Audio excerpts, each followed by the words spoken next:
Hello दोस्तों, स्वागत है हमारे चैनल पर। आज की वीडियो कब कमाल की होने वाली है। आज की वीडियो में किसी भी गाने के डांस सिखाने वाला हूँ। आप किसी भी मन पर आप डांस कर सकते हो। अगर सीखना चाहते हो तो वीडियो को पूरा देखना। दो तरीके से आपको सिखाने वाला हूँ, तो चलिए आपको सिखा देता हूँ। पहले आपको करने के सबसे पहले आराम से खड़ा होने के बाद पैर के आपको सामने उठा के तरीके से रखना, ठीक है। तरीके से दो बार, फिर 2 बार इधर रखना आपको तरीके से, बॉडी के तरीके से सीधा रहना है, ठीक।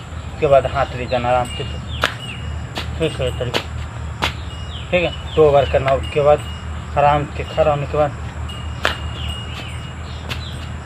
ठीक है, 2 बार करना। उसके बाद दूसरा आपको करने के आराम से ऊपर से खड़ा होने के बाद पैर भी सामने रखना, ठीक है। तरीके फिर आराम से 2 उधर, ठीक है, दोनों बगल से दोनों बगल आराम से 2 इधर करना है तरीके से, फिर ढक। उसके बाद हाथ के सामने में ले जाना, ठीक है।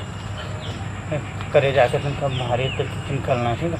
आराम से 2 बार करना, फिर इधर 2 बार, ठीक।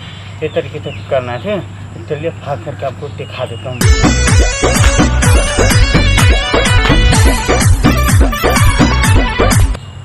यही है, उम्मीद करता हूँ मेरा वीडियो अच्छा लगा तो वीडियो को लाइक करना, शेयर करना। तो तब तक मिलेंगे अगले वीडियो में। बाय।